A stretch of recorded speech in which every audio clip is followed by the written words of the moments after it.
Halo, selamat malam semua. Apa kabarnya? Luar biasa. Ya, puji Tuhan. Baik, Puji Tuhan ya, kita boleh ketemu kembali melalui Zoom. Kita hari ini sudah tanggal 21 Februari. Di bulan Februari kita sudah melewati beberapa peristiwa penting kemurahan Tuhan dalam hidup kita. Biar kita terus mensyukuri, kita boleh melewati tahun baru Imlek, kita juga boleh melakukan pemilu presiden, pemilu legislatif, semua adalah anugerah Tuhan. amin. Saya juga mau mengucapkan selamat tahun baru Imlek bagi mereka yang merayakan, bagi mereka yang masih kecipratan, puji Tuhan. Ya, semua adalah anugerah Tuhan. Kita melewati tahun baru, kita mengingatkan kita sekali lagi, wah Tuhan kasih saya satu kesempatan yang baru. Apa yang harus saya lakukan? Apakah saya Amin. harus perbaiki sesuatu dalam hidup ini? Nah, biarlah itu selalu mengingatkan kita untuk hidup makin baik, lebih baik di hadapan Tuhan. Amin. Amin. Nah, puji Amin. Tuhan, sore ini, malam ini ada penginjil Abraham yang akan kembali membantu kita. Hari ini kita akan kembali membahas MBA ya dari kitab apa? Satu Hari dan ini dua Tawarik. Tawarik. Tawarik 1 dan 2 ya. Kita melihat apa arti tawarik. Tawarik ya, bahasa kuno ya, jarang dipakai lagi di Indonesia. Tapi artinya sesungguhnya adalah silsilah atau dinasti. Dan di situ dicatat berbagai silsilah, urutan kehidupan raja-raja Israel zaman dulu ya. Nah, kita juga banyak belajar nanti. Pak Abraham akan uraikan dengan lebih mendalam supaya kita makin mengerti. Untuk itu mari kita rendah hati, kita berharap pada Tuhan melalui kita akan berdoa. Mohon Pak Teguh ya, Pak Teguh pimpin kita semua berdoa. Yang speakernya belum di mute ya, Ibu Cucu ya, tolong di mute dulu Bu Cucu.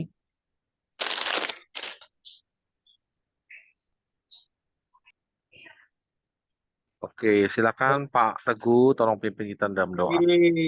Teman-teman semuanya, pada malam hari ini kita mengucap syukur menghadap kehadiratnya. Kita akan membedah 1-2 tawarikh yang akan dipimpin oleh Bapak Pendeta Abraham. Mari kita satu dalam doa. Sungguh kami layak bersyukur kehadirat-Mu ya Bapa, jika pada malam hari ini Engkau kumpulkan, kami boleh mendapatkan kesempatan. Ini bukan suatu hal yang kebetulan, namun ini sungguh-sungguh suatu kesempatan yang Bapak sudah bukakan bagi kami sekalian. Pada malam hari ini kami sungguh-sungguh mengucap syukur dan berterima kasih bahwasanya bangsa kami barusan melakukan pemilu 14 Februari, kemudian juga boleh merayakan tahun baru Imlek di negara kami yang majemuk.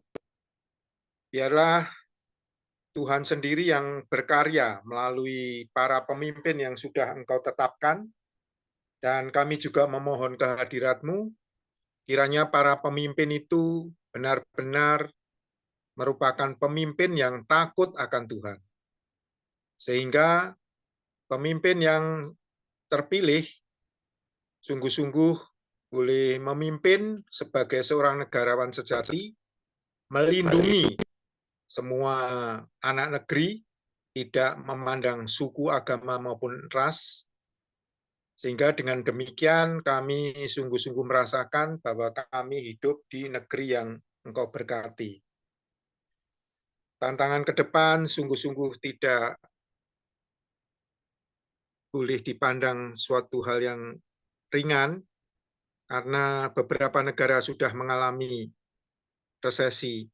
Untuk itu kami tetap memohon kasih karunia-Mu agar kiranya Tuhan tetap memberkati para pemimpin bangsa kami, baik yang duduk di eksekutif, legislatif, maupun yudikatif. Biarlah mereka benar-benar bekerja dengan hormat, dengan falsafah takut akan Tuhan. Sehingga dengan demikian mereka sungguh-sungguh boleh mengerjakan apa yang menjadi tugas mereka demi kemakmuran dan kesejahteraan serta keadilan semua rakyat Indonesia. Pada malam hari ini ya Bapak, kami juga berdoa untuk Bapak Abraham yang akan memimpin pembedahan kitab 1-2 Tawarikh. Biarlah Tuhan berkarya melalui beliau, Tuhan berikan hikmat, sehingga dengan penjelasan beliau kami semakin dibukakan akan kitab-kitab di Perjanjian Lama yang ternyata semakin hari semakin kami baca, semakin menimbulkan keingintahuan kami. Biarlah melalui pembacaan kitab-kitab tersebut kami boleh dikuatkan, kami boleh mencintai lagi firman-Mu, kami boleh menyimpan dalam hati kami, dan yang terpenting kami mohon pimpinan-Mu, kiranya kami boleh diberikan kuasa untuk melakukan firman tersebut. Sehingga dalam perjalanannya menuju ke perjanjian baru yang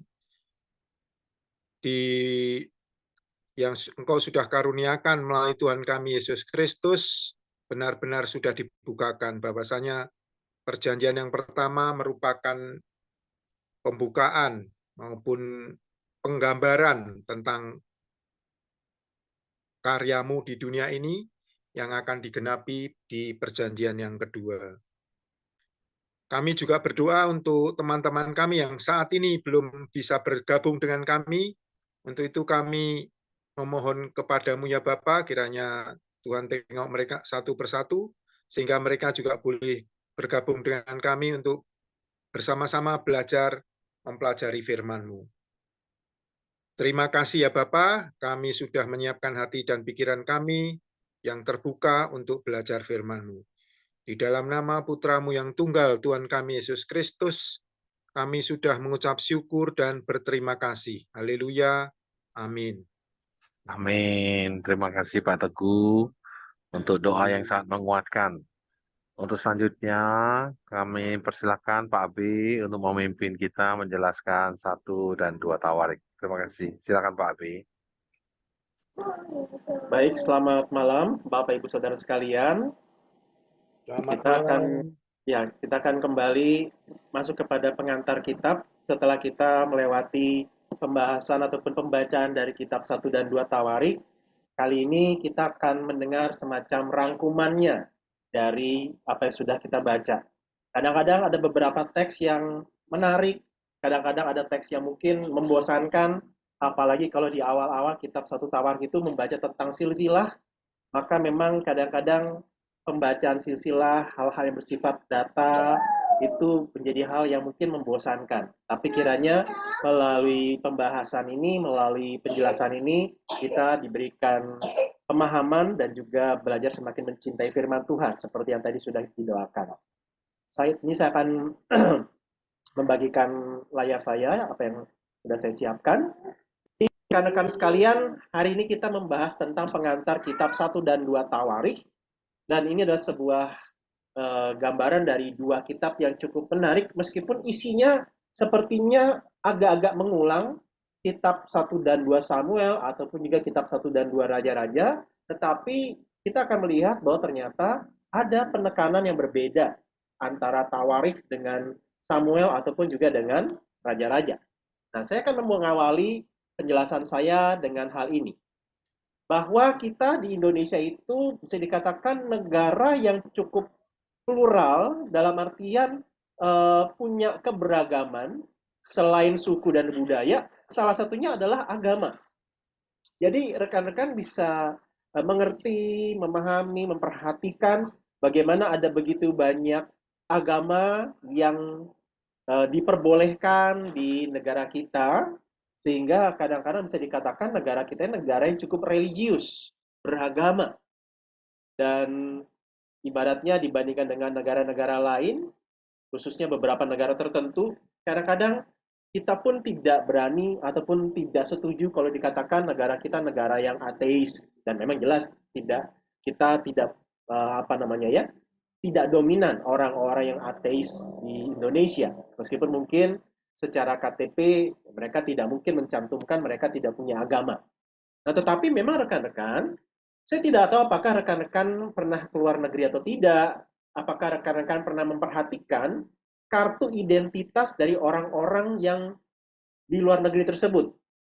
Kalau rekan-rekan keluar negeri, entah ke Singapura, ke Thailand, dan lain sebagainya, apakah saudara pernah memperhatikan KTP mereka, kartu identitas mereka? Nah, kalau saudara pernah perhatikan, maka salah satu yang menarik adalah bahwa di dalam kartu identitas mereka tidak dicantumkan agama mereka. Kebanyakan negara tidak mencantumkan agama dari penduduknya di kartu identitas mereka. Sedangkan di Indonesia ada. Dan kadang-kadang itu menjadi sebuah hal yang entah menguntungkan atau membuat tidak nyaman. Kalau misalnya orang dengan agama yang mungkin minoritas, ketika mengurus ini dan itu, menggunakan KTP-nya, kadang-kadang ketika dilihat dari KTP-nya, oh agamanya agama ini, maka tidak jarang kemudian orang tersebut mengalami kesulitan. Tapi kalau di zaman sekarang mungkin lebih berkurang, semoga. Nah, jadi memang negara kita negara yang tidak jauh dari apa yang namanya agama. Nah, tapi rekan-rekan sekalian, meskipun negara kita negara yang mengakomodir berbagai macam agama di Indonesia ini, dan juga bahkan agama menjadi salah satu identitas dari orang Indonesia, yang menjadi pertanyaannya adalah, tahukah saudara bahwa di dalam kementerian di Republik Indonesia ini, kira-kira departemen atau kementerian apa yang paling korup? Orang-orangnya koruptor. Ada yang tahu? Departemen Agama. Nah, Departemen Agama, ya. ya, jadi ini ya. Jadi ini salah satu contoh, kalau rekan-rekan lihat, ini berita yang saya ambil dari kompas.com pada tahun 2011. Kementerian Agama menjadi kementerian terkorup berdasarkan hasil survei KPK di tahun 2011. Nah, jadi saudara bayangkan, orang-orang yang mengurus aktivitas-aktivitas agama di Indonesia, ternyata mereka menjadi orang yang paling korup. Ini satu hal yang menyedihkan. Kalau begitu, ketika mereka korupsi, kemudian mereka beribadah menurut agama mereka berdoa, doa seperti apa yang mereka naikkan? Apakah mereka tidak merasa terganggu hati nuraninya ketika mereka korupsi, kemudian mereka beribadah? Nah, tapi memang ada sedikit penurunan prestasi, ya, bahwa menurut Indonesian Corruption Watch pada tahun 2019 dicatat Kemenhub yang menjadi kementerian paling korup. Nomor 2-nya adalah Kementerian Agama. Jadi prestasi mereka menurun, hanya ranking 2. Nah, tetapi ya kita bisa lihat di sini bahwa tetap bahwa tidak menjamin orang-orang yang beragama itu mereka menjadi orang-orang yang memang hidupnya lurus. Orang-orang ini, orang-orang mengurus kegiatan beragama, baik itu mungkin mengurus izin rumah ibadah, mengurus ibadah haji dan lain sebagainya, ternyata mereka adalah orang-orang yang korup. Tetapi inilah yang menjadi kenyataan. Indonesia sebagai negara yang religius tidak menjamin orang-orang yang beragama tersebut menjadi orang-orang yang hidupnya benar. Tapi bukan itu yang diharapkan ketika kita hari ini mempelajari ataupun mengingat kembali tentang kitab 1 dan 2 Tawarikh. 1 dan 2 Tawarikh ini, sedikit latar belakang yang hendak saya sampaikan adalah bahwa penulisnya kemungkinan besar lagi adalah seorang Lewi. Kemungkinan besar adalah seorang dari suku Lewi. Kenapa demikian? Karena kalau nanti rekan-rekan mau membaca ulang kitab 1 dan 2 Tawarikh, di situ banyak sekali diulas tentang silsilah orang Lewi. Termasuk penjabaran dari masing-masing anaknya, masing-masing keturunannya, Harun dan lain-lain, ada Pinehas dan lain-lain, dan sampai Imam Zadok. Jadi kita bisa lihat di sini bahwa kalau ada orang yang sedemikian memberikan penekanan tentang silsilah Lewi, tentang ibadah, tentang musik di dalam ibadah orang-orang Israel, maka kemungkinan besar sekali penulis dari kitab 1 dan 2 Tawarik adalah orang yang berasal dari suku Lewi. Nah, penerima dari kitab 1 dan 2 Tawarik ini kemungkinan besar sekali adalah umat Allah pasca pembuangan. Kenapa demikian? Karena nanti kalau rekan-rekan membaca ulang kitab 1 dan 2 Tawarik, 2 Tawarik ditutup dengan maklumat ataupun perintah dari Raja Kores agar orang-orang Yahudi yang dibuang di Babel atau di tanah Mesopotamia sana bisa kembali ke tanah perjanjian. Berarti kalau ada catatan seperti tadi, kisah bahwa Raja dari mengirimkan orang Israel kembali ke tanah perjanjian, berarti orang yang mencatat peristiwa tersebut hidup di zaman tersebut. Dan berarti bisa-bisa dia pun ikut kembali ke tanah perjanjian. Jadi kita bisa lihat di sini bahwa kitab 1 dan 2 Tawarikh ini berbeda dengan kitab 1 dan 2 Raja-Raja. Kalau kitab 1 dan 2 Raja-Raja bicara tentang orang-orang yang menerimanya adalah orang-orang berada dalam pembuangan. Bicara tentang kenapa orang Israel, orang Yehuda mengalami pembuangan, jawabannya bukan sekedar karena kalah perang, melainkan karena mereka hidup dalam dosa. Ketika mereka hidup dalam dosa, mereka meninggalkan Allah, maka perlindungan Allah atas mereka tinggalkan, dan akhirnya mereka kalah perang melawan kerajaan-kerajaan adik kuasa pada waktu itu. Nah, kalau secara tentang kisah dari umat Allah yang sudah dikembalikan dari pembuangan, sehingga ibaratnya ya sudah, dosa-dosa masa lalu itu sudah terjadi, sekarang kamu sudah telah dilepaskan, dikembalikan, mari jangan hanya dihantui oleh masa lalu, sekarang waktunya untuk kembali membangun kehidupan dan kehidupan bermasyarakat di bangsa Israel. Kalau nanti rekan-rekan mau membaca kembali, mudah untuk kembali ya. Pembagian kitab dari 1 dan 2 Tawarikh kira-kira bisa dibagi menjadi 4 bagian. Yang pertama, 1 Tawarikh 1 sampai pasal 9 ayat 34 itu bicara tentang silsilah ke-12 suku Israel. Nah, ini satu hal yang penting. Kenapa? Tadi kita bicara tentang kitab 1 dan 2 Tawarikh ditulis kepada orang-orang Israel yang sudah kembali dari pembuangan. Orang Israel ini kembali dari pembuangan, kekhawatiran, apakah orang-orang Israel ini masih orang-orang Israel yang murni sesungguhnya, atau jangan-jangan sudah bercampur. Nah, memang kalau nanti rekan-rekan mengingat kembali silsilah yang ada, yang paling jelas ditekankan adalah Yehuda dan Benyamin dan Lewi menjadi 3 suku yang masih terjaga kemurniannya. Nah, sedangkan suku-suku yang lain itu sudah sangat sedikit orang-orang yang ada, tetapi pada intinya masih tetap terpelihara meskipun tidak sebanyak suku Yehuda, Benyamin, dan Lewi. Kenapa? Karena sebagian besar dari 9 suku yang lain itu sudah dikawin campurkan ketika kerajaan Israel Utara dikalahkan oleh Asyur. Nah, kemudian poin yang kedua, bagian kedua adalah 1 Tawarikh 9 ayat 35 sampai pasal 2 sampai kitab 2 Tawarikh pasal 9 ayat 31 itu bicara tentang kerajaan Israel. Israel yang masih bersatu. Jadi mulai dari masa pemerintahan Daud dan kemudian dilanjutkan pada masa pemerintahan Salomo. Nah, setelah itu barulah dicatat tentang kerajaan yang terpecah. Mulai 2 Tawarikh 10 sampai pasal 28. Inilah terjadi perpecahan, ada Israel Utara, ada Israel Selatan. Israel Utara disebut Israel, kerajaan Israel, Israel Selatan disebut kerajaan Yehuda. Tetapi di dalam pasal 29 sampai pasal 36 dikisahkan tentang kerajaan yang tanda kutip bersatu kembali, dalam artian bukan benar-benar menjadi kerajaan yang bersatu, melainkan adalah sisa-sisa dari kerajaan utara itu bergabung masuk ke dalam kerajaan di selatan. Sehingga tanda kutip seperti bersatu kembali.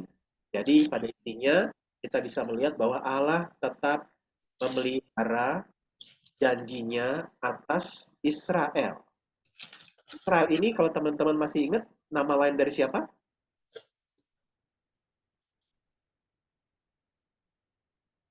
Nama lainnya siapa ini? Yakub. Yakub.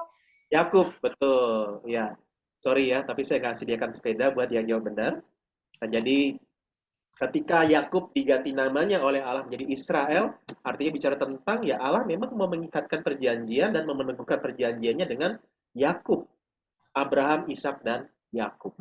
Nah, apa yang menjadi tema utama dari kitab 1 dan 2 Tawarikh? Ada 3 hal yang ingin saya bagikan. Yang pertama bicara tentang tema utamanya adalah tentang umat Allah. Kemurnian umat Allah. Nah, di dalam bagian ini, kemurnian umat Allah bukan sekedar bicara tentang sukunya harus tetap terjaga, tetapi bicara tentang kalau pada zaman itu, kalau orang-orang Israel ataupun orang-orang Yehuda bersahabat atau menikah dengan orang yang tidak menyembah Allah, pasti dampaknya akan sangat buruk sekali. Sehingga di dalam bagian ini ambil contoh Yosafat, itu Raja Yehuda, dia orang yang sangat baik. Di ayat 3 dikatakan, engkau menghapuskan tiang-tiang berhala dari negeri ini dan mencari Allah dengan tekun. Artinya Yosafat adalah raja yang sangat saleh, raja yang sangat beribadah kepada Allah, raja yang taat kepada Allah. Tapi sayangnya, dikatakan, sewajarnyakah engkau menolong orang fasik dan bersahabat dengan mereka yang membenci Tuhan? Ini adalah kesimpulan dari tindakan Yosafat yang bersahabat dengan Raja Ahab. Dan persahabatannya sedemikian erat sampai-sampai Yosafat menikahkan anaknya dengan anak Ahab. Nah, hasilnya nanti kita akan lihat. Nah, jadi saudara, dalam bagian ini pesan yang mau disampaikan bukan sekedar bicara tentang boleh nggak menikah beda suku, tetapi yang disoroti adalah tentang meskipun Ahab adalah orang atau raja kerajaan Israel Utara, tetapi karena imannya yang menyembah berhala, dia yang tidak menyembah dan taat kepada Allah, Allah bilang, meskipun secara suku sama-sama orang Israel, tetapi Ahab itu orang fasik. Karena dia menyembah berhala, karena dia menjauh dari Tuhan, memberontak terhadap Tuhan, membenci Tuhan. Karena inilah pentingnya dalam relasi yang sangat akrab, yang sangat intim, kita cari orang-orang yang memang seiman dengan kita. Bukannya kita tidak boleh berinteraksi dengan orang-orang yang tidak seiman dengan kita, tetapi ketika bicara tentang interaksi yang sangat akrab, yang sangat intim, tidak jarang akhirnya yang terjadi adalah saling mempengaruhi, dan akhirnya bukannya iman kita yang mempengaruhi mereka, tetapi malah iman mereka yang mempengaruhi kita, dan akhirnya kita terbawa oleh iman mereka. Tidak jarang akhirnya ada orang-orang Kristen yang kemudian murtad. Jadi itulah yang menjadi penekanannya. Jadi kita mesti lihat bahwa apakah kita orang yang cukup kuat untuk mempengaruhi orang lain, atau jangan-jangan kita adalah orang yang mudah dipengaruhi. Nah, contoh dari hasil kesalahan Yosafat ini adalah dalam hal ketika tadi dia menikahkan anaknya dengan anak Ahab. Ketika di dalam 2 Tawarikh 21 saat Yosafat meninggal, maka Yoram anaknya menggantikan dia. Nah, sesudah Yoram merasa sudah cukup kuat di dalam kepemimpinannya, dia bunuh semua saudaranya dan beberapa pembesar Israel. Dan kemudian perhatikan ayat 6. Ia hidup menurut kelakuan raja-raja Israel seperti yang dilakukan keluarga Ahab. Sebab yang menjadi istrinya adalah anak Ahab. Ia melakukan apa yang jahat di mata Tuhan. Nah, jadi kita bisa lihat di sini peran dari istrinya Ahab, istrinya Yoram, anaknya Ahab, yaitu Atalia, itu ternyata sangat besar. Sehingga Yoram dipengaruhi oleh pandangan dari istrinya, iman dan agama dari istrinya, sehingga Yoram melakukan apa yang jahat di mata Tuhan. Beribadah kepada dewa-dewa berhala, kemudian melakukan pelanggaran-pelanggaran moral, hidup di dalam kejahatan, dan kemudian membawa orang-orang yang dipimpin untuk hidup jahat dan memberontak terhadap Allah. Nah, tetapi di ayat 7 dikatakan, Tuhan tidak mau memusnahkan keluarga Daud oleh karena perjanjian yang diikatnya dengan Daud, sesuai dengan yang dijanjikannya bahwa ia hendak memberikan keturunan kepadanya dan kepada anak-anaknya untuk selama-lamanya. Tetapi saya lihat di sini, di satu sisi memang ada keberdosaan, tetapi di sisi yang lain ada anugerah Tuhan. Tetapi bukan berarti kita bermain-main dengan anugerah Tuhan, mempermainkan anugerah Tuhan. Karena hasilnya sangat fatal sekali ketika ada kedekatan relasi, keintiman, dan keakraban yang ternyata dibangun dengan orang yang salah. Jadi yang itu yang pertama. Yang kedua adalah raja dan bait suci. Nah, inilah yang menarik. Bahwa kerajaan Israel itu bukan bicara tentang monarki, alias maksudnya raja di mana nanti kalau dia wafat, anaknya yang gantikan. Bukan bicara tentang faktor keturunan, itu yang menentukan siapa yang jadi raja. Tetapi kitab 1 dan 2 Tawarik memberikan penegasan bahwa meskipun Allah berjanji akan menjadikan Daud dan keturunannya sebagai raja atas Israel, tapi Daud sendiri mengatakan, dan dari antara anak-anakku sekalian, sebab banyak anak telah dikaruniakan Tuhan kepadaku, ia telah memilih anakku Salomo untuk duduk di atas tahta pemerintahan Tuhan atas Israel. Jadi meskipun pada waktu itu Daud yang menjadi raja atas Israel, tapi bagi Daud, kerajaan Israel itu adalah pemerintahannya Tuhan.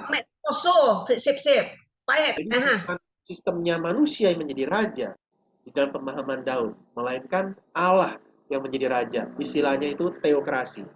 Nah, jadi kerajaan Daud adalah kerajaannya Tuhan.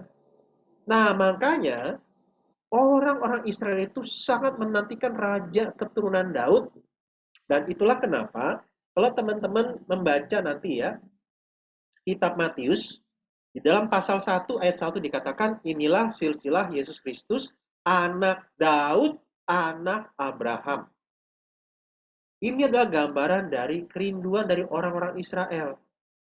Kami ingin punya raja seperti Daud, di mana kerajaan Daud ya kerajaan Tuhan. Kami menikmati kesejahteraan dan kebaikan Tuhan melalui Raja Daud. Dan di dalam Injil Matius, kami masih tetap menantikan yang sama. Dan di dalam Injil Matius dikatakan, Kristuslah penggenapannya.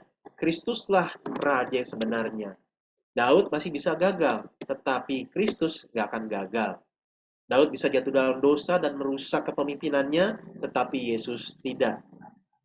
Nah, jadi rekan-rekan inilah yang perlu kita pahami juga, bahwa pemerintahan itu datangnya dari Tuhan. Kepemimpinan baik di Indonesia maupun juga di gereja dan di keluarga, itu sebenarnya seharusnya adalah kepemimpinan Tuhan. Karena itu kalau ada manusia yang menjadi pemimpin dalam sebuah komunitasnya, baik keluarga, organisasi, negara, bahkan gereja, seharusnya memahami bahwa bukan saya, bukan si manusia yang menjadi pemerintah dan pemimpin, melainkan Allah lah yang sesungguhnya menjadi pemimpin. Pemimpin manusiawi haruslah tunduk kepada Allah. Kalau tidak, maka dia akan menjadi orang yang korup, bukan sekedar meraup uang, tetapi akan merusak. Kepemimpinannya menjadi kepemimpinan yang egois dan merusak. Nah, poin yang berikutnya tentang bait suci. Jadi kalau nanti rekan-rekan lihat, ada berbagai detail tentang bait suci, ada detail tentang ibadah, dan mengenai ini yang ditekankan adalah tentang Imam Zadok.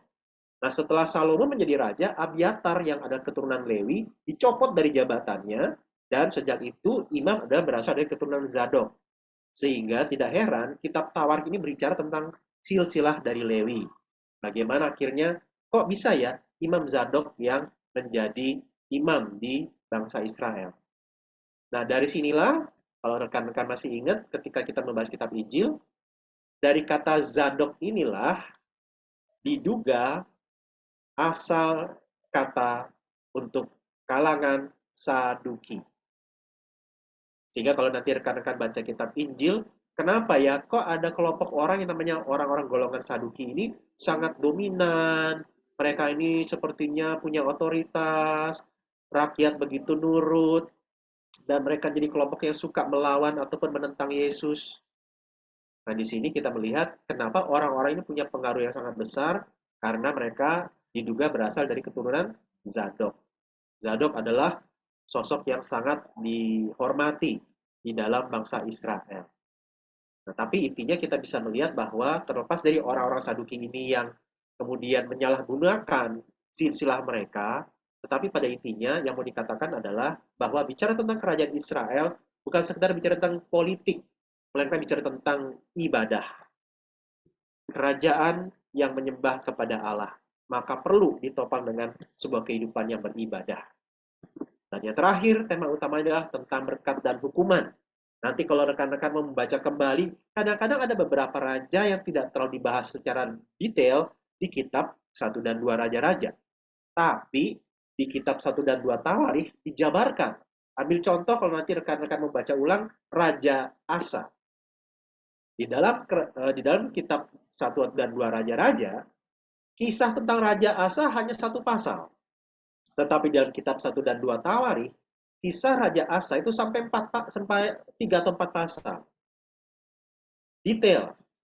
Dan di situ diceritakan bagaimana awalnya Raja Asa ini sangat baik dalam memimpin, melakukan pembaharuan, membawa umat untuk bertobat. Tapi kemudian dia pelan-pelan menjelang akhir hidupnya, dia gagal, dia mulai tidak mengandalkan Tuhan. Ketika dia sakit, bahkan dia bukannya bertobat, melainkan dia malah meminta pertolongan tabib. Nah, tapi teman-teman sekalian, jangan kemudian kita simpulkan bahwa, oh yaudah deh, kalau saya sakit, saya berdoa aja, saya nggak usah ke rumah sakit. Bukan itu. Bukan itu yang menjadi pesannya. Melainkan, ketika seseorang itu jatuh dalam dosa, segeralah bertobat. Kenapa? Karena memang antara berkat dan hukuman Tuhan itu cepat datangnya. Dan tidak jarang berkat bisa menjadi sebuah hukuman, bisa menjadi sebuah hal yang membahayakan buat kita kalau kita tidak dekat dengan Tuhan. Mungkin kita pernah diskusi ya, bagaimana kok orang-orang Yahudi ini kayaknya orang-orang yang cukup sebenarnya sukses berjaya di kalangan internasional. Kalau rekan-rekan mau tahu lebih lanjut, para pedagang-pedagang berlian di Amerika itu yang punya adalah orang-orang Yahudi. Orang-orang cerdas yang mempengaruhi dunia itu banyak berasal dari kalangan Yahudi. Misalnya Karl Marx itu meskipun dia orang yang memperkenalkan tentang atau mempopulerkan tentang komunisme dan itu mempengaruhi banyak negara, dia itu orang Yahudi. Dan salah satu tokoh ilmu pengetahuan yang terkenal itu Albert Einstein, meskipun dia keluarga negaranya Amerika, dia orang Yahudi juga. Jadi memang orang-orang Yahudi ini banyak yang sangat mempengaruhi, pinter-pinter. Nah, bahkan dosen STT saya dulu, dosen teologi saya dulu waktu pas dia kuliah di Israel, dia bilang begini, kalau kamu satu kelas sama orang Yahudi, jangan harap kamu bisa ranking 1. Berarti kesimpulan dosen saya adalah yang nomor 1 pasti sih orang Yahudi ini. Nah, terlepas dari bahwa ada kok orang-orang dari negara lain yang pinter-pinter, tapi yang kita lihat di sini banyak orang-orang Yahudi yang pinter-pinter.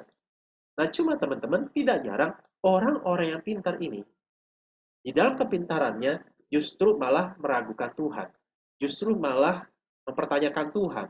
Justru malah mencoba untuk mendikte Tuhan. Coba untuk kemudian, kok Tuhan kayak gitu sih? Tuhan harusnya kayak begini. Nah, artinya berkat itu bisa menjadi kutuk kalau kita tidak sikapi dengan baik. Uang juga begitu. Uang tidak langsung salah. Tetapi ketika kita cinta kepada uang, kita begitu menjadikan uang sebagai berhala dan segala-galanya, kita diperbudak, akhirnya apa? Hidup kita rusak gara-gara uang. Kita pakai uang untuk hal yang merusak. Nah, jadi saudara, berkat dan hukuman itu begitu cepat datang dalam kehidupan kita, kalaupun, nah ini ya, karena kita memang sudah tercemar oleh dosa, tidak jarang berkat bisa kita salah gunakan, maka ketika kita salah gunakan, kita jatuh dalam dosa, kitab Tawarikh mau bilang, oke, setiap kita manusia masih bisa jatuh dalam dosa. Di tengah keluarga, dalam studi, dalam pekerjaan, bahkan dalam kehidupan bermasyarakat dan bergereja. Ketika kita jatuh dalam dosa, ketika kita sadar, ketika ada orang menegur kita, cepatlah bertobat. Kalau tidak, kita akan semakin larut di dalamnya dan semakin sulit untuk kembali. Cepat-cepat bertobat. Karena itu seorang Kristen bukanlah seorang yang kebal terhadap dosa, melainkan seorang yang tekun bertobat.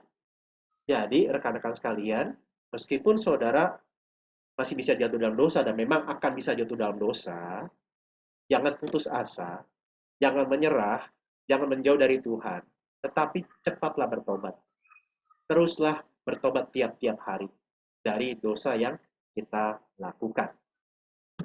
Nah, ada satu kisah yang pengen saya bahas, yaitu tentang kisah Uza.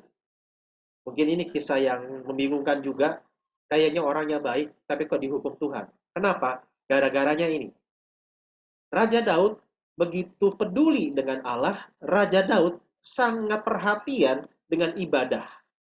Sehingga dia pengen sekali membawa tabut perjanjian ke Yerusalem untuk kemudian ada di dalam pusat ibadah, di dalam ibu kotanya, di dalam kerajaannya.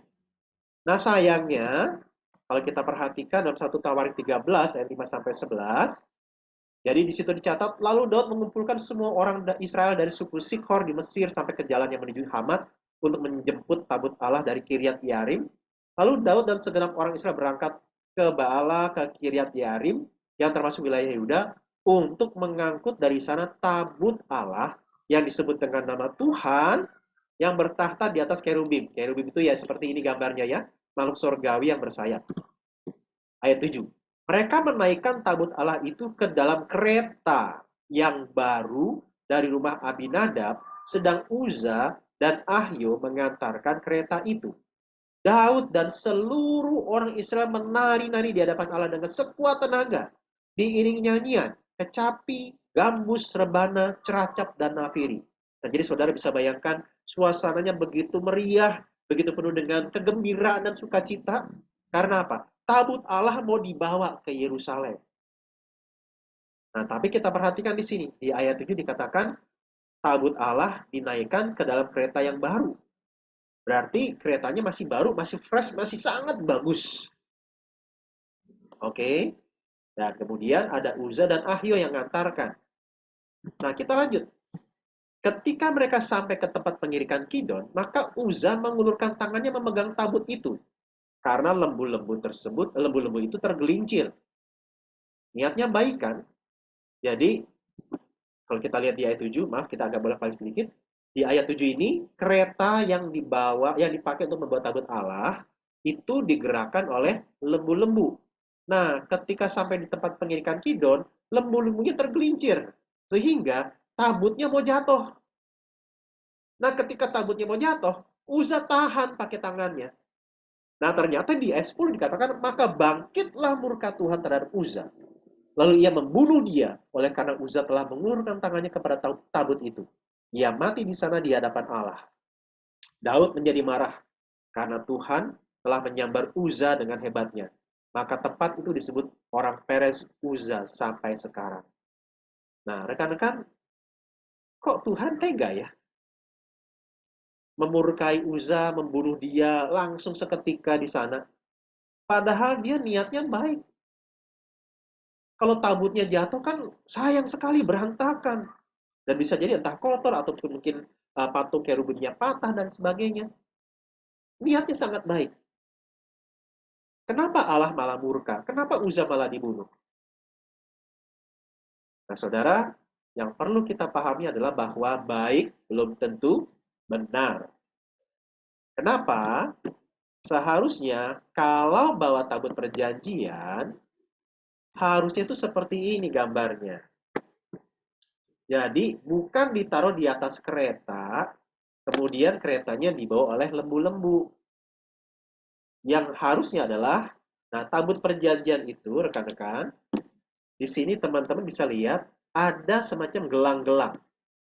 Nah gelang-gelang itu kemudian dimasukkan semacam galah, tongkat, dan barulah tongkat-tongkat ini yang dipegang oleh 4 orang pengusung. Jadi tabut ini tidak disentuh oleh manusia.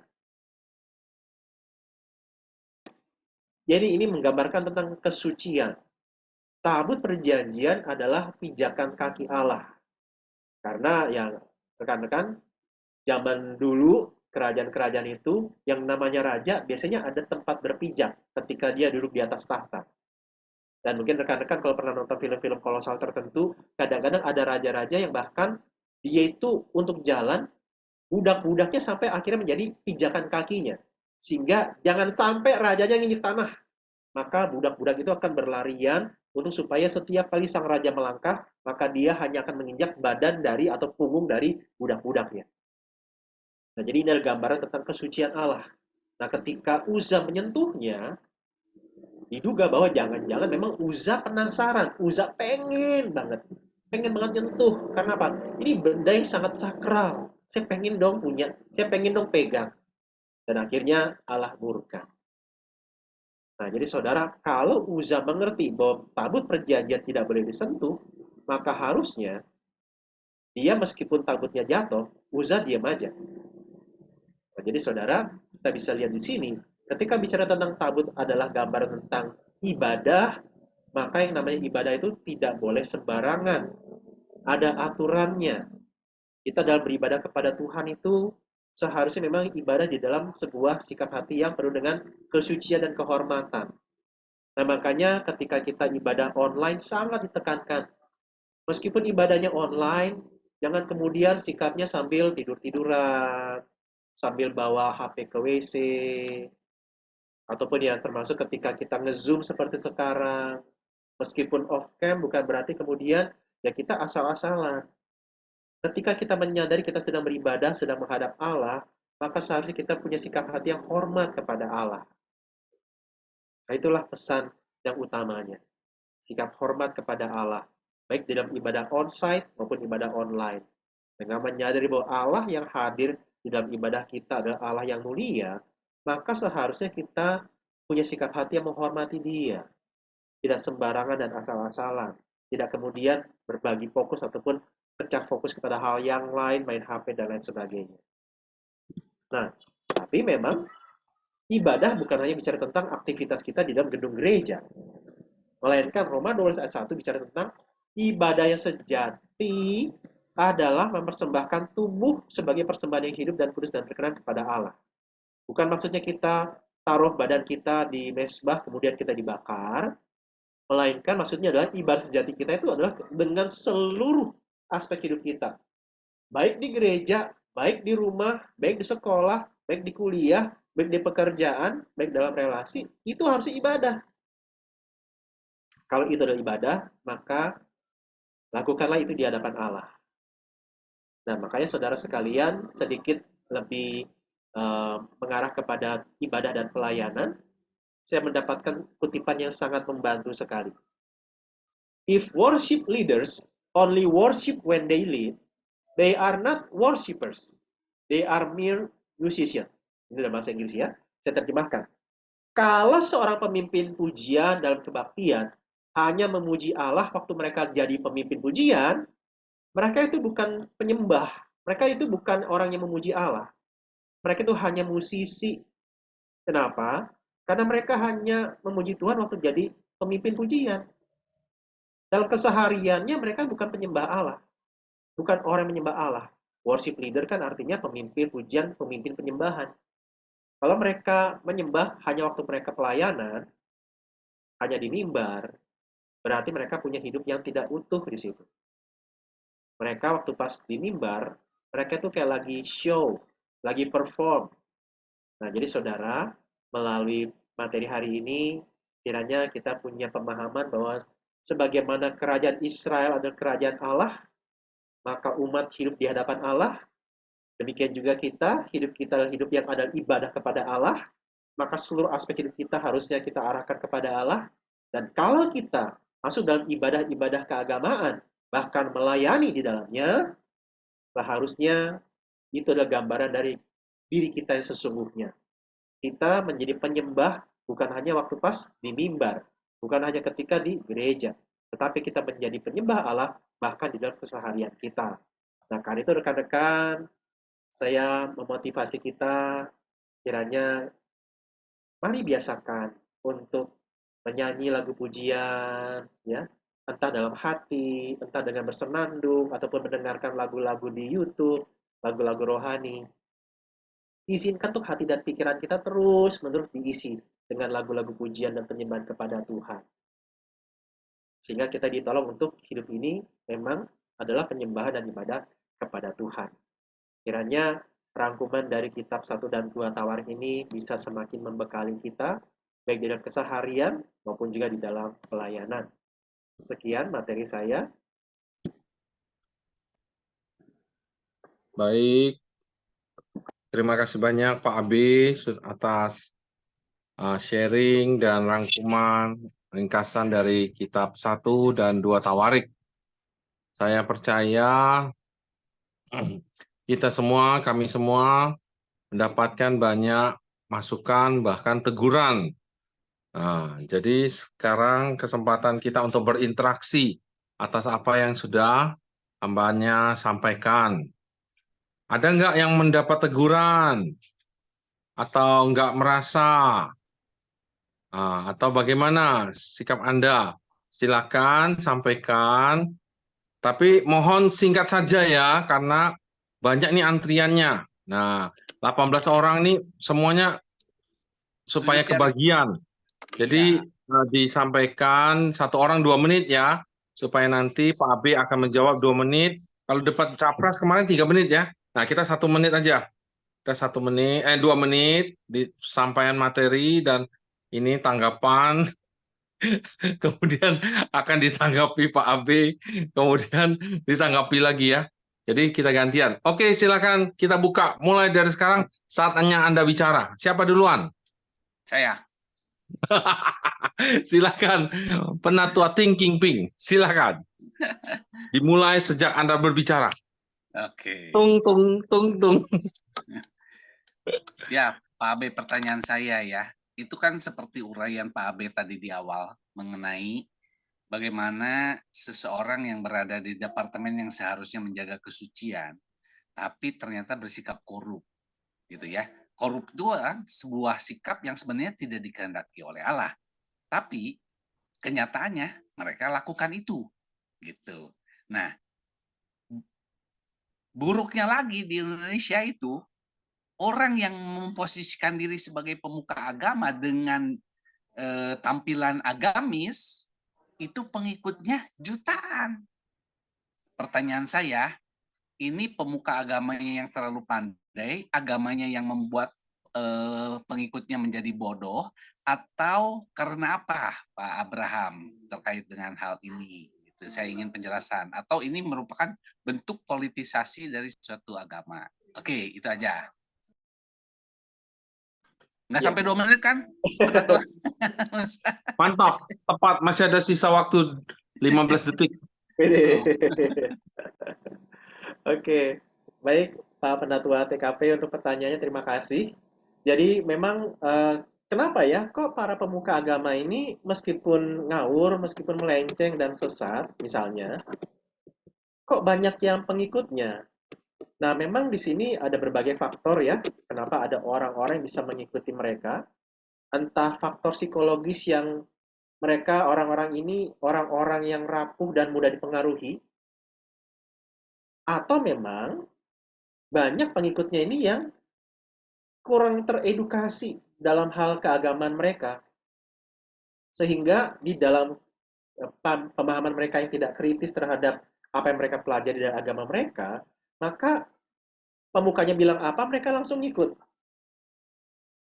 Dan itulah memang yang sebenarnya disoroti bahwa kenapa akhirnya ada reformasi gereja, karena pada zaman abad pertengahan itu, para pemimpin agama itu benar-benar memonopoli akses untuk orang belajar Alkitab, dan akhirnya mereka malah menggunakan berbagai alasan yang seolah-olah Alkitabiah, bahkan di luar Alkitab, untuk kemudian memperalat masyarakat pada waktu itu. Misalnya surat penghapusan utang dosa, sebenarnya uangnya dipakai untuk membangun gereja dan memperkaya rohaniawan pada waktu itu. Nah, jadi memang tidak diedukasi dari orang-orang ataupun jemaat ini. Dan ya jemaat ini banyak yang tidak kritis. Jadi memang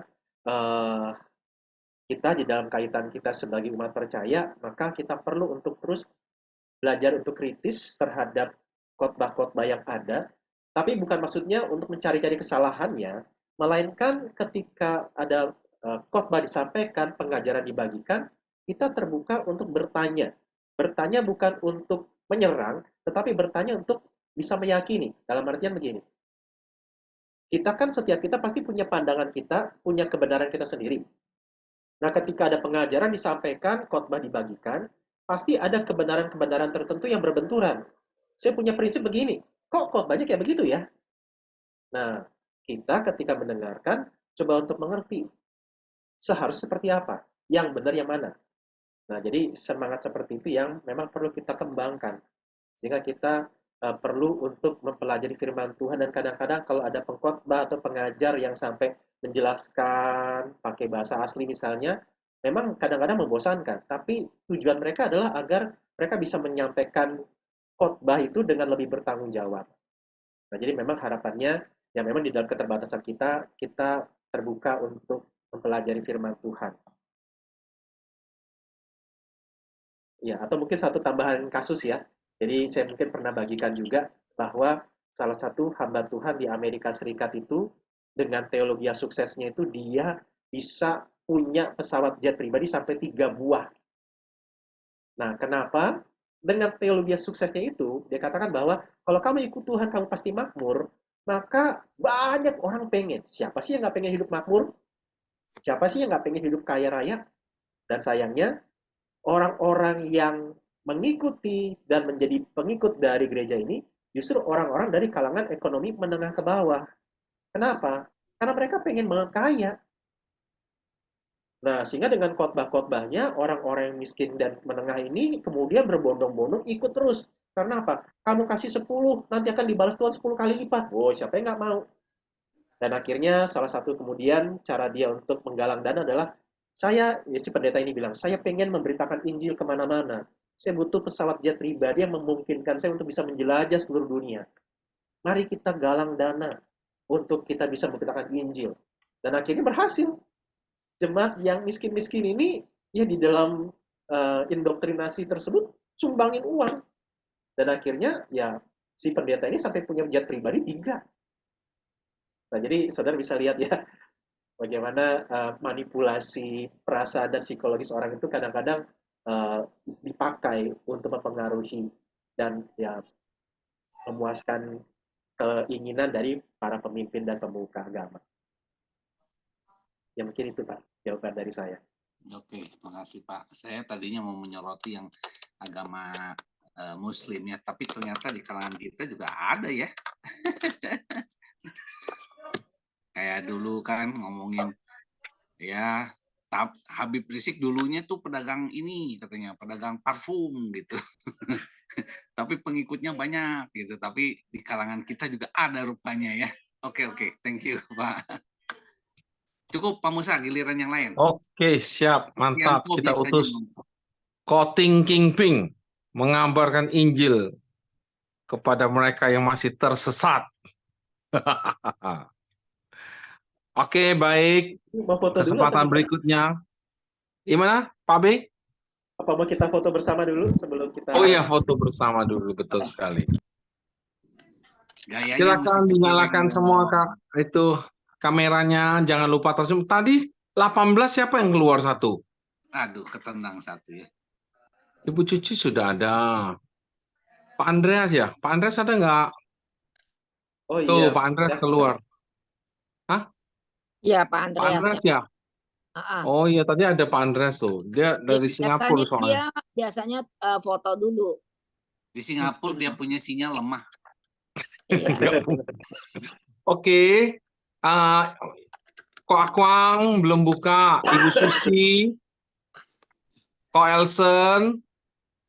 Cici Olien yang belum buka kamera. Mau difoto. Difoto 1 detik saja. Tolong dibuka dulu kameranya, please. Pak Akwang. Pak, lagi di jalan. Saya Oh, langsung jalan. Mantap Sorry ya. sekali. maaf ya. hati-hati. Ya, no problem. Oh, ini lagi di motor. Luar biasa bisa ikut Zoom. Yuk. Udah, masih ada yang mau buka kamera? Ibu Susi, Pak Akwang, Yosafat. Yosafat sudah ada ya? Oh, Yosafat Satu lagi gabung Bu mamanya Linda, ya? Ibu Linda, Bu Linda, udah. Ah, oke, silakan difoto Pak B. Siap, 1, 2, ya. 1, 2, ya. Terima kasih. Oke, boleh ditutup lagi. Oh, Lanjut Pak Akwang lagi. keluar nih. Pak Akwang keluar. Waduh, sudah foto keluar. Oh, masuk lagi dia mental. Puji Masuk lagi. Tuhan. Oke, jadi Tanjung Priok kesempatan hujan, jadi berikutnya itu. Tanjung Priok hujan, jadi dia ketendang keluar semua. dipersilakan untuk saudara-saudari yang mau bertanya untuk pembahasan kita minggu ini. Ko Yanto, Ko Akwang, Bu Tusi, Pak Teguh, monggo. Selamat malam Pak Abraham, saya mau bertanya nih. Teguh dulu. Silakan Pak. Tadi Bapak menyampaikan bahwasanya orang Yahudi memang benar ya, sampai yang pencipta Facebook semuanya itu keturunan Yahudi. Ahli matematika, ahli AI, otak-otak mereka sungguh-sungguh brilian. Nah, apakah selain dari Tuhan itu Israel merupakan bangsa yang terpilih, diberkati? Kalau nggak salah soal makanan juga ya Pak ya, mereka apa itu kacang apa badam apa itu Pak? Apakah dari nutrisi yang mereka makan itu yang membuat otak mereka istimewa? Mungkin nanti Bapak bisa menjelaskan. Kemudian yang berikutnya di 1 Tawarikh 21 itu loh Pak.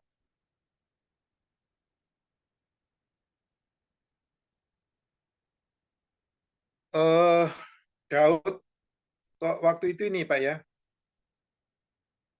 mengadakan apa semacam sensus begitu kepada rakyatnya, kok dia langsung mendapatkan hukuman itu Pak ya. Mohon dijelaskan Pak.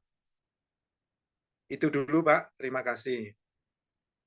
Baik, terima kasih Pak Teguh untuk pertanyaannya. Jadi yang pertama tentang bagaimana orang-orang Yahudi ini sangat menonjol dalam hal intelektualitasnya. Memang ya kita bisa lihat jangan-jangan memang itu berkat dari Allah untuk mereka, tapi sayangnya berkat itu malah membuat mereka masih menantikan Mesias sampai sekarang. Orang-orang yang memang menganut agama Yahudi ini. Dan apakah salah satu faktor yang membuat mereka menjadi orang yang unggul karena faktor makanan? Bisa jadi. Bicara tentang makanan yang mereka konsumsi, mereka juga memilih-milih jenis-jenis nutrisi tertentu. Dan juga salah satunya adalah ketika mereka itu berasal dari budaya lisan. Ketika bicara tentang bagaimana orang tua mengajarkan anak-anak mereka tentang kebenaran firman Tuhan, tentang pengalaman Allah yang menyelamatkan mereka keluar dari tanah Mesir, itu kan menggunakan tradisi lisan, penyampaian lisan, bukan tulisan pada umumnya. Nah, jadi akhirnya kita bisa lihat di sini, kalau orang itu mendengarkan berita, mendapatkan info melalui lisan, maka dia akan berusaha untuk memperhatikan berita itu dengan baik-baik. Nah, kalau kita kan sudah terbiasa dengan informasi itu secara tulisan, belajar lewat buku, nonton pun lihat teksnya. Sekarang pun YouTube, kita kalau nonton pun kalau bisa ada subtitlenya. Jadi meskipun kita dengar, nah kita butuh untuk baca, butuh lihat. Karena apa? Lebih membantu, lebih cepat dapat info. Dan yang kedua, dengan kita baca, kalau kita kelewatan infonya, kita bisa kembali lagi ke halaman sebelumnya. Ketika misalnya itu sebuah buku. Nah, kalau memang tanpa ada teks sama sekali, infonya hanya lewat pendengaran, audio, maka otak ini akan berusaha bekerja gimana caranya ya. Info yang saya dapat itu nggak bisa saya lupakan. Inti dari beritanya jangan sampai kelewatan. Nah, jadi memang ini salah satu hal yang cukup bisa menolong ya, bahwa bagaimana pendidikan mereka pun ternyata pendidikan yang mengkondisikan mereka untuk bisa dilatih kemampuan intelektualnya. Nah, itu mungkin beberapa faktor yang kita bisa lihat ya, bagaimana orang-orang Yahudi ini, kalau memang mereka mempertahankan tradisi budaya dan kebiasaannya, itu sangat menolong mereka. Nah, untuk pertanyaan yang kedua, kenapa Allah menghukum Daud ketika Daud melakukan sensus? Padahal di dalam kitab-kitab yang lain itu bahkan Musa pun pernah melakukan bukan Pak Musa ini ya, Pak Musa Yos ya, tapi Nabi Musa di kitab Keluaran itu pernah melakukan sensus. Nah, sebenarnya kalau kita nanti perhatikan lagi di dalam kitab Tawarik tersebut, sebenarnya sensus ini menjadi sesuatu hal yang dinilai negatif oleh Tuhan ketika nanti kalau kita baca kembali ada respon dari Yoab. Yoab ini panglima Daud yang meskipun sebenarnya haus darah, ya, dia ini senang perang, bahkan sampai panglima sebelumnya itu Abner dibunuh sama dia, dan bahkan Yoab juga yang membunuh Absalom, anaknya Daud. Tapi ternyata kalau kita baca dalam kisah yang tadi ya, 1 Tawarikh 21 itu, dia meskipun orangnya begitu, tapi dia memperingatkan Daud, jangan bikin sensus. Berarti ada sesuatu yang buruk di situ. Bahwa ternyata sensus ini bukan sekedar pendataan, tetapi motif sensus ini adalah bahwa Daud sedang jatuh dalam kesombongan, dia hendak merekap, ini loh kekuatan yang saya miliki. Inilah pasukan-pasukan saya yang dengannya saya bisa bangga, saya bisa yakin kalau saya perang, saya pasti menang. Jadi inilah yang merupakan motivasi Daud, dan inilah yang disoroti oleh Yoab dan bilang jangan. Tapi karena Daud adalah raja, maka akhirnya Yoab terpaksa mengikuti. Sehingga akhirnya singkat cerita ya Allah menghukum karena apa? Daud sedang tidak mengandalkan Allah di situ. Daud merasa bahwa dia bisa menang dan berjaya akibat dari pasukannya, dan nanti ke depannya pasukannya itulah yang membuat dia yakin dan aman. Kalau saya perang pasti menang. Kenapa? Pasukan saya banyak, mereka hebat-hebat, kuat-kuat. Nah itulah yang disoroti, sehingga kembali kepada poin tadi, berkat dan hukuman, bagaimana ya ketika punya pasukan yang banyak, godaannya adalah jadi sombong. Sehingga akhirnya Allah tegur, Allah hukum, dan yang diharapkan adalah Daud segera bertobat. Dan akhirnya memang dia bertobat. Nah, jadi yang menjadi masalahnya adalah karena itu tadi, motivasi kesombongan. Itu, Iya, Pak. Pak. Ya. Baik, Pak. Terima kasih. Sama-sama, Pak. Ya, terima kasih Pak B. Terima kasih juga Pak Teguh untuk pertanyaannya. Jadi unik sekali ya. Orang Yahudi saya dengar sih dari dalam perut mamanya sudah mulai ada fase pendidikannya. Dikasih dengar musik, diajak omong. Jadi mereka itu ya sampai dewasa mereka merupakan ini orang unggulan semua ya. Tapi nggak tahu 100% unggulan, 100% tidak ada yang ini. Saya juga nggak tahu ya. Atau mungkin Yosafat nanti gede mau tanding sama orang Yahudi ya. Coba aja ya. Kan Yosafat yang paling muda nih. Nah, oke. Jadi untuk kesempatan Yosafat, berikutnya. Yosafat bisa dilatih Musa dulu lah.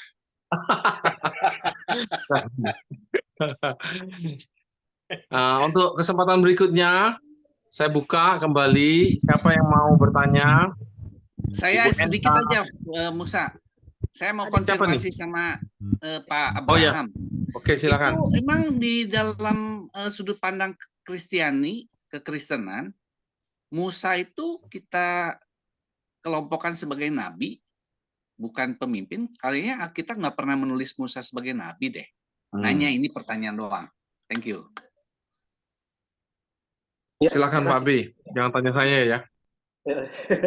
Ya, jadi memang kita tidak secara eksplisit bilang Musa itu sebagai nabi, karena memang dia pemimpin orang Israel, tapi nabi dalam pengertian bahwa nabi itu menyampaikan nubuat secara umum adalah bicara tentang firman Allah. Jadi untuk kita bisa membedakan. Meskipun sebenarnya ya seperti yang Pak TKP tadi sudah sampaikan, bahwa memang Allah memakai Musa sebagai pemimpin bagi orang Israel. Nah, cuma untuk kita bisa memudahkan, ya kita menyebutnya sebagai nabi, gitu. Padahal sebenarnya sih memang lebih dari sekedar nabi, karena kalau nanti kita membaca kisah-kisah yang lain, misalnya dalam kitab Imamat ya, dia bahkan melakukan penghakiman, maksudnya bukan menghukum ya, tetapi dia menghakimi orang-orang Israel seluruhnya sampai akhirnya dia kelelahan, kebingungan, kecapean. Mertuanya yaitu Yitro bilang, jangan kamu semua yang memberikan yang menjadi hakim atas mereka, pilihlah orang-orang menjadi hakim atas 100, 1000 dan segala macamnya. Nah, jadi kita lihat di sini bahwa Musa itu bukan sekedar nabi sebenarnya, ya, tapi bahkan menjadi hakim atas orang Israel.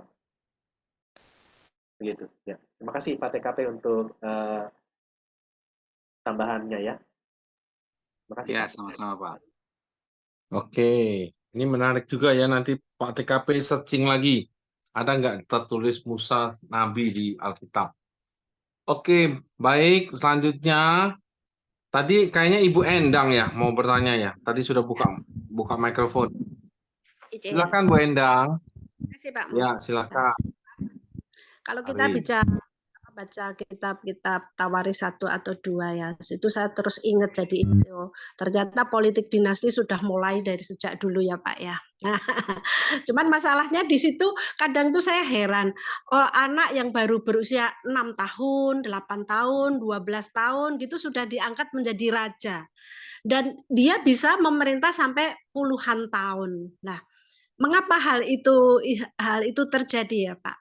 Padahal di dalam perkembangannya kadang nanti ada yang taat kepada Allah, artinya hidup seturut dengan kehendak Allah, tapi juga banyak juga yang menjadi Baal, jadi penyembah-penyembah berhala yang tidak menyembah Tuhan. Nah, mengapa hal ini Tuhan izinkan itu terjadi?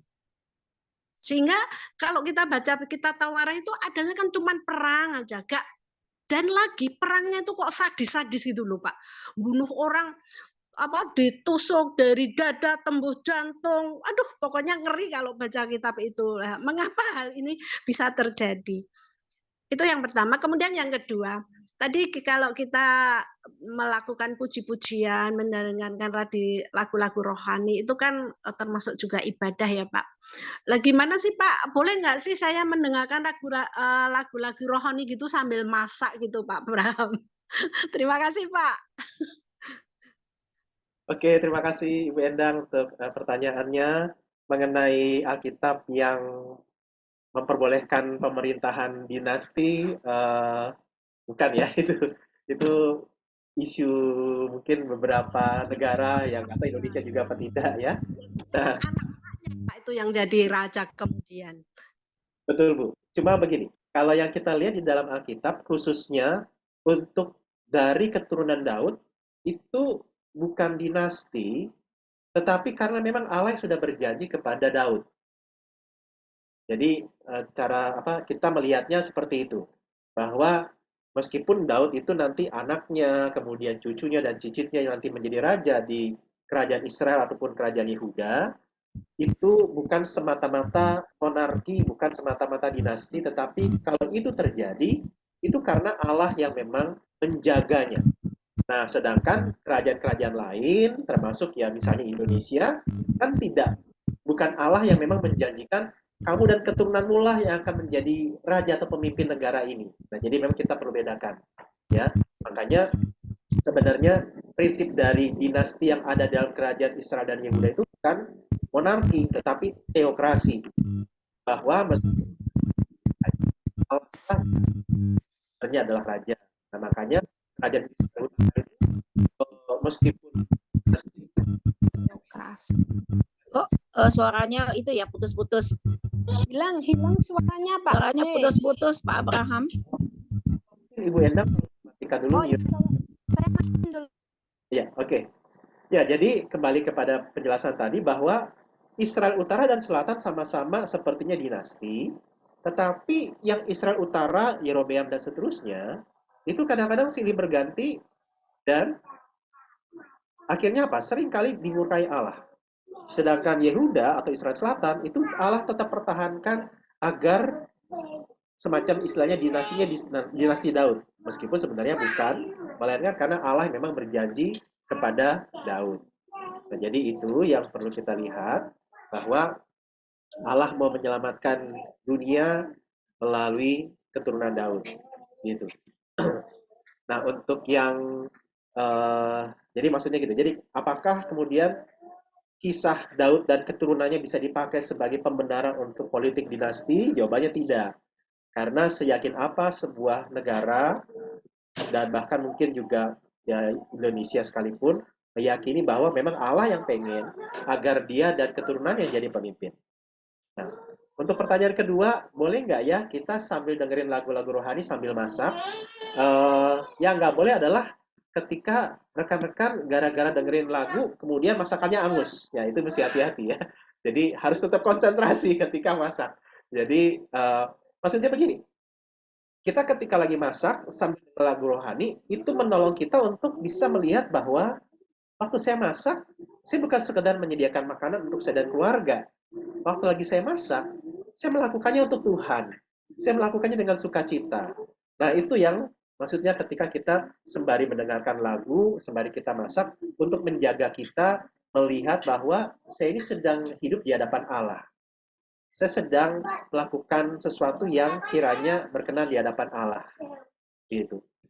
Jadi, kita tetap bisa melihat secara utuh.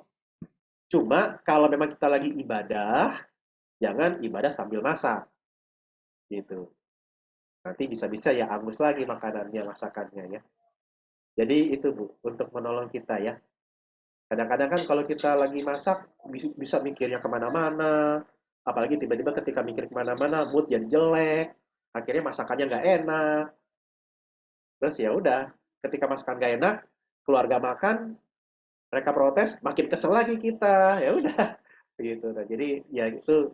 Tapi bukan berarti bahwa kalau kita sambil dengerin lagu rohani, masakannya pasti enak ya, belum tentu juga ya. Kadang-kadang ya kita perlu tetap belajar masak. Tapi itu menolong hati kita untuk tetap tertuju kepada Tuhan dan bisa terus bersuka cita. Semoga bisa membantu ya Bu. Ada tadi yang Wah, satu, masih satu tadi. Itu di dalam Alkitab juga raja-raja itu banyak yang tidak berbakti atau tidak taat kepada Tuhan, dan itu silih berganti gitu. Turunan ini berbakti, turunan ini enggak, turunan ini berbakti, turunan ini dan sebagainya. Mengapa hal itu Tuhan izinkan terjadi, Pak?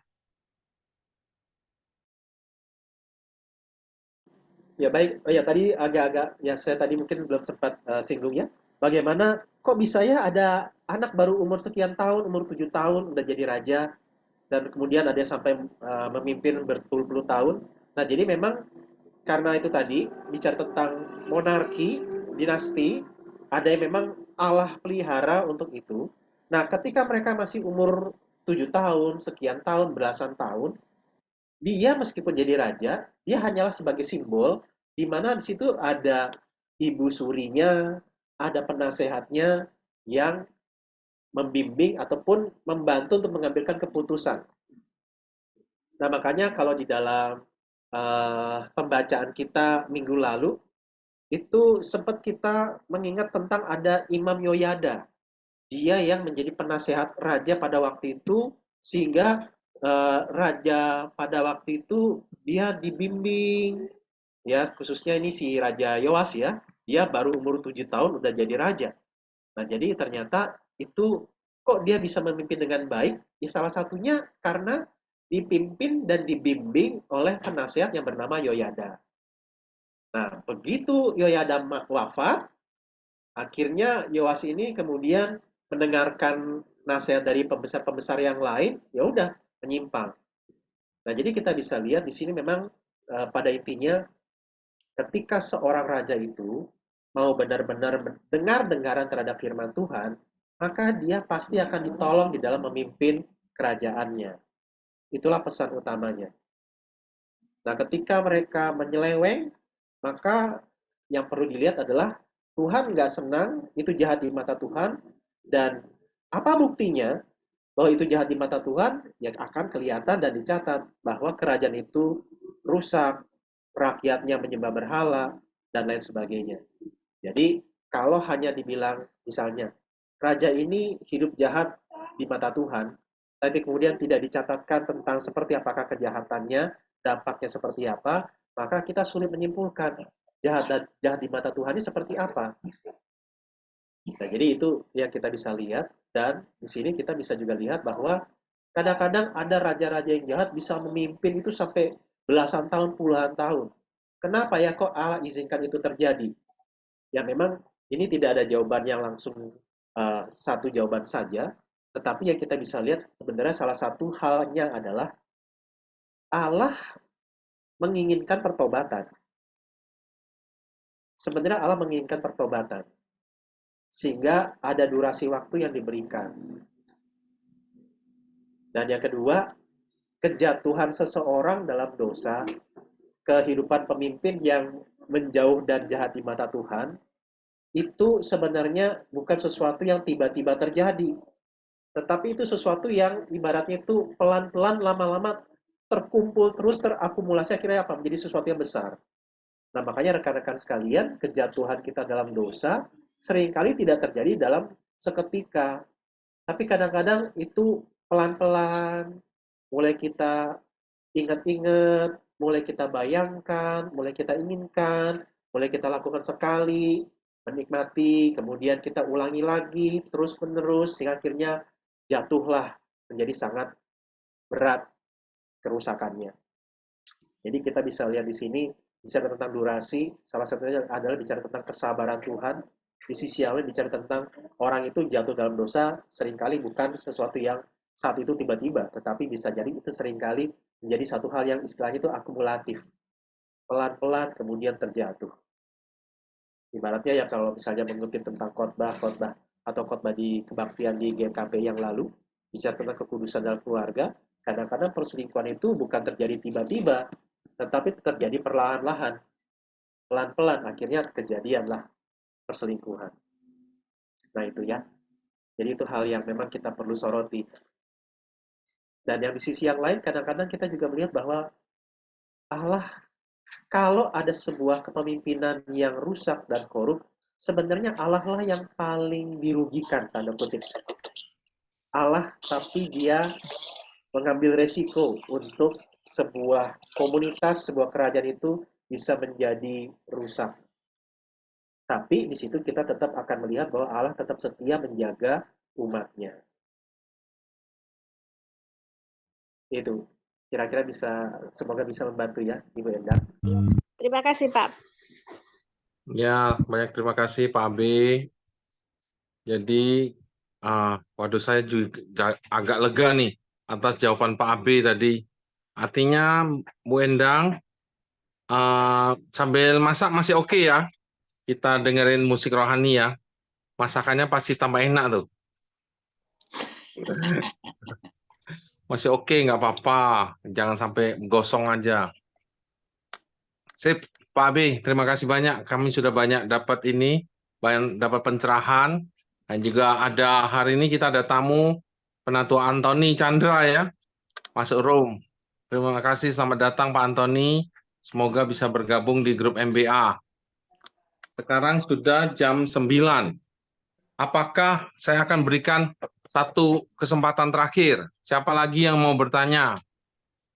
Koyanto nih, belum kedengaran suaranya nih. Bagaimana Koyanto? Apa ada suatu analisis politik di dalam satu tawarik ini? Koyanto nih ahlinya nih.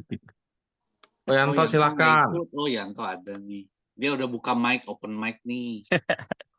Saya mau tanya Ayo, mana suaranya? tanya melenceng dari 1 dan 2 tawarik. Oh, Itu kenapa jenazahnya Musa kok nggak ditemukan ya? Kan kalau kapal Nabi Nuh kan udah ditemukan. Oh, apa sih itunya kan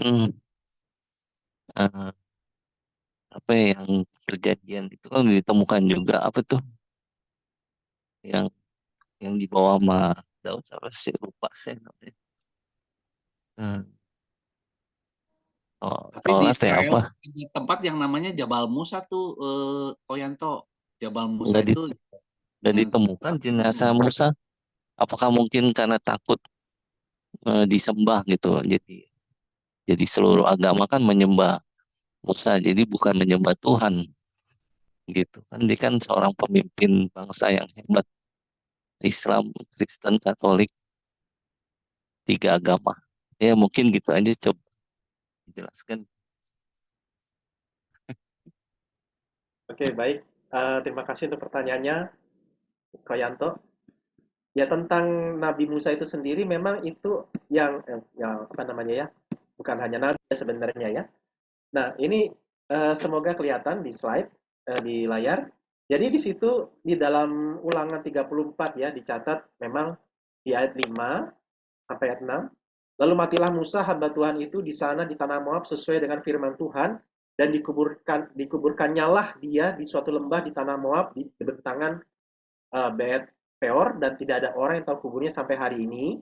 Sampai hari ini yang dimaksud adalah sampai kitab Ulangan itu selesai ditulis. Dan memang seterusnya juga nggak ada yang tahu. Nah, kenapa tidak ditemukan? Ya itu mungkin salah satu asumsi yang memadai adalah seperti yang tadi dikatakan oleh Ko Yanto, bahwa jangan-jangan kalau ditemukan itu bisa menjadi satu bahaya besar. Karena Musa ini adalah sosok rohaniawan yang sangat dihormati. Allah melakukan berbagai macam perkara besar melalui dia, sehingga bisa-bisa nanti bahkan jenazahnya pun sangat dikultuskan, sangat disembah-sembah. Jadi ini satu hal yang bisa jadi sangat berbahaya memang, ya. Jadi makanya tidak ada yang tahu kuburnya sampai hari ini. Meskipun memang yang menariknya adalah meskipun Musa ini adalah sosok yang gagal memimpin orang Israel ke tanah perjanjian dan tidak diizinkan masuk ke tanah perjanjian, cuma yang kita lihat adalah tetap di hadapan Tuhan, Musa adalah hamba Tuhan. Meskipun dia dikatakan tidak bisa masuk ke tanah perjanjian, tapi dia tetap hambanya Tuhan. Bukan sosok yang dibuang Tuhan, dan bahkan dikuburkannya lah dia di satu lembah. Jadi bahwa memang ya Allah sendirilah yang menguburkan Musa, berarti ini adalah gambaran sebuah relasi yang sangat spesial. Bahwa Allah sedemikian concern dekat dengan Musa, sampai-sampai Allah sendiri yang menguburkan dia. Dan ini satu hal sebenarnya buat agama Yahudi, itu satu hal yang riskan, karena apa? Megang mayat itu dianggap najis. Tapi di sini dikatakan bahkan Allah lah yang menguburkan jenazah Musa. Nah, ini satu hal yang memang kalau kita bisa bilang Musa menjadi sosok yang spesial, karena kalau kita lihat dalam kitab atau surat Yudas, perhatikan di sini, di ayat yang ke-9 dicatat, tetapi penghulu malaikat Mikael ketika dalam satu perselisihan bertengkar dengan iblis mengenai mayat Musa. Nah, kalau Musa bukan sosok yang spesial, sosok yang menonjol dan punya potensi untuk disembah, maka mayatnya nggak mungkin diperebutkan. Tapi kalau kita lihat di sini sampai-sampai iblis itu hendak mengambil mayat Musa, berarti iblis mau menjadikan mayat Musa sebagai alat dia untuk mencobai umat manusia. Nah, sehingga dari sini kita bisa mendapatkan kesimpulan, jangan-jangan mayat atau jenazah Musa ini tidak ditemukan karena itu tadi. Punya potensi besar untuk orang bisa menyembah dan sangat mengkultuskan Musa. Begitu Pak Koyanto ya. Jadi Thank you. banyak orang tetap dia hanyalah hamba di hadapan Tuhan. Dan kita jangan sampai mengalihkan pandangan kita dari manusia kepada dari Tuhan kepada manusia. Begitu Pak Yanto. Oke, makasih Pak. Oke, makasih Pak Abraham. Oke, terima kasih Ko Yanto, terima kasih Pak Abraham. Jadi sekarang sudah jam 21.01. Kita akhiri pembahasan MBA mengenai 1 dan 2 Tawarik malam ini. Puji Tuhan, dan semua yang sudah dipaparkan hambanya, Penginjil Abraham, kami mengucapkan sangat terima kasih. Kami semua merasa diberkati, dikuatkan. Biarlah malam ini kita tidur dengan nyenyak, memikirkan bahwa Allah yang berdaulat melihat hidup kita. Dia tidak meninggalkan, dia memperhatikan jalan hidup setiap kita. Dan kita anaknya di hadapan Tuhan, kita mau hidup yang benar, hidup yang berkenan, hidup yang dalam kekudusan, yang menyenangkan hatinya. Biarlah Tuhan menolong setiap kita, memberkati setiap kita, menjalani hidup yang berkenan pada Tuhan. Terima kasih. Sekali lagi, Pak Musa, kita akan tutup. Yes. boleh minta waktunya 5 menit sebentar? Oh ya, jangan lama-lama, silakan. Ya, saya mewakili grup MBA 123 ya. Saya ingin ada satu 4 enggak lah, 4 enggak. ya 1 2 3 4 betul. Oke, sebentar ya. Saya akan mengucapkan ya.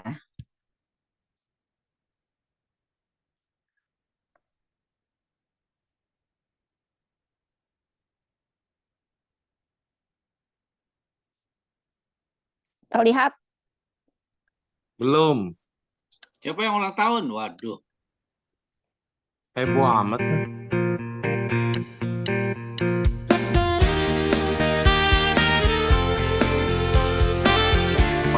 Jiwa yang berempat ini.